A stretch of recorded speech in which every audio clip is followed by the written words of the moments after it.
Vamos lá, pessoal, mais um vídeo do nosso canal do YouTube. André Bittencourt na área. Falamos sobre perícias para quem trabalha na área judicial ou assistência técnica, até para quem está iniciando o seu trabalho nessa área, tanto para complementar a renda quanto para tornar a sua principal fonte. A gente está numa série de vídeos chamada Documentos Periciais. E nesse vídeo eu vou trazer um pouco sobre o laudo pericial judicial, que é um documento importantíssimo para quem vai fazer perícias. Então, se você não me conhece, chegou aqui através de buscas do YouTube, me chamo André Bittencourt, sou perito nas áreas trânsito e acidente de trânsito. Sou engenheiro eletricista de segurança do trabalho e aqui eu trago informações que podem auxiliar a diversas áreas periciais. Como esse tema, o laudo, para qualquer perícia judicial, você deve apresentar um laudo pericial judicial, ok? Então tudo começa na sua nomeação. Você vai fazer o seu cadastro em um site chamado Tribunal de Justiça, por exemplo, vou colocar aqui de São Paulo. Então você vai submeter a sua documentação, os seus dados pessoais, você vai ficar ativo em um banco de cadastro, ao qual o juiz está vinculado. Então isso tudo está contido no novo Código de Processo Civil, que o juiz ele está vinculado a um cadastro. E quando a prova do fato depender de conhecimento técnico e científico, o juiz será assistido por um perito.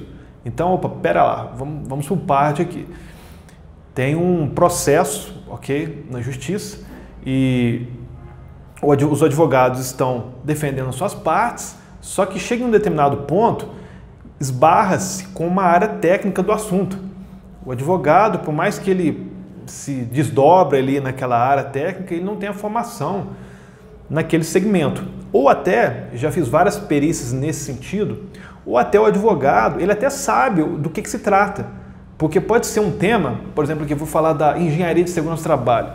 Pode ser um tema que está tão claro ali, está tão lógico. Por exemplo, uma perícia que eu fiz de um garoto que se acidentou em um clube e a legislação de segurança era uma legislação municipal que falava sobre piscina, acidente ali na área de piscina.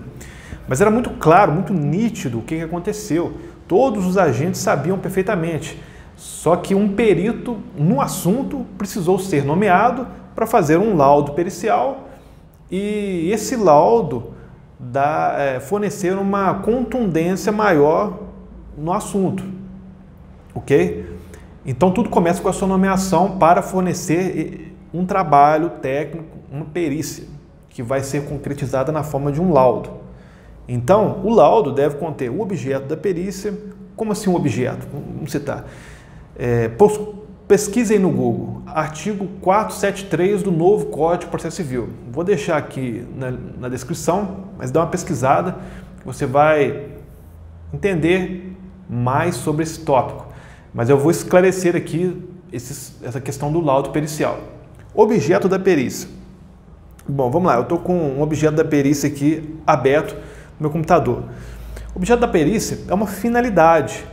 Então, assim como eu te disse, que tudo começa com a nomeação, com um tópico técnico que um especialista precisa falar sobre esse assunto, então a gente tem essa finalidade. O objeto da perícia é esclarecer detalhadamente as informações sobre o veículo X. Então, para esse detalhamento do veículo, um engenheiro mecânico será nomeado. Então, o objeto pode ser entendido como a finalidade, ok? E metodologia científica aplicada. Também está no artigo. A gente tem lá a metodologia científica para embasar a sua redação, ela deve ser utilizada, ok, pelos conhecedores da área, pelos autores de renome, enfim, deve ter um embasamento. Por exemplo, aqui, não só dos conhecedores da área, mas deve ter uma fundamentação sólida. Vou utilizar uma ABNT para trabalhar o conceito de acidente de trânsito. Ok, vou utilizar a ABNT de sinistro de trânsito, para quando eu citar a palavra atropelamento, ela ter uma definição técnica embasada. Então, isso é uma metodologia científica que eu utilizo para dar credibilidade aos tópicos que eu coloco na minha perícia. Então, isso deve estar contido no laudo pericial. ok? O objeto, a finalidade, tal. A metodologia, que eu já te expliquei aqui agora também. Resposta aos quesitos. A gente tem quesitos, são as perguntas que são intimadas, que são direcionadas ao perito judicial. Então, no caso aqui, eu estou falando de um veículo, tem o dono do veículo e a concessionária, por exemplo. O dono do veículo vai contratar um advogado que, por sua vez, pode contratar um engenheiro para fazer pergunta para o perito judicial. Então, eu vou receber uma série de perguntas de uma parte e uma série de perguntas da outra, que é a concessionária, que também vai ser assistida pelo representante técnico, que pode ser um engenheiro mecânico também. Então, tem duas pilhas aí de perguntas. Então, no meu documento pericial, eu tenho o objeto, finalidade, eu expliquei, metodologia. Depois eu tenho o campo considerações iniciais também, que pode ser tido como uma consideração sobre a motivação da perícia. Você pega um trecho que o advogado esbarrou dificuldade na sua avaliação e fez a petição de uma prova pericial. Então a finalidade é esclarecer tecnicamente questões do veículo, ok? As considerações iniciais é o que provocou o advogado a peticionar a produção de uma prova pericial para que o juiz nomeasse um perito. Então, aí nesse trecho você pega uma parte aí do processo e tudo mais para poder embasar as suas considerações que vão sanar essa dificuldade de entender o assunto que está arrolado no processo, ok? Porque os advogados eles estão entendendo até um determinado ponto. Esbarrou numa parte técnica ou numa parte que precisa de um especialista afirmar sobre, isso pode ser tido também como as considerações iniciais que o provocou a produzir essa perícia e ajudar na solução dessa questão que pode auxiliar o operador do direito chamado juiz. Depois dessas considerações iniciais, a gente tem o exame pericial de fato. O exame pericial carrega toda a sua análise do assunto.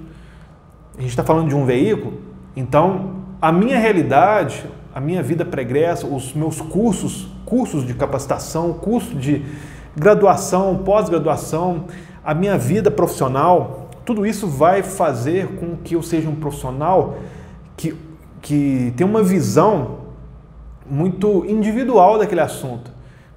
E aí eu vou pegar toda essa bagagem técnica particular minha e vou trazer no campo do exame em benefício do esclarecimento para o juiz tomar a decisão final e dar a proferida decisão, ok? Então, basicamente isso. Do exame, depois a gente tem a conclusão disso tudo. Basicamente, do exame você vai concluir isso que você fez a sua narrativa em parágrafos, fotos, todo o seu esquema você vai concluir, seguido de resposta aos quesitos. Então, essa é a estrutura do laudo pericial judicial, ok? Esse é o primeiro documento dessa nossa série. Te vejo no próximo vídeo.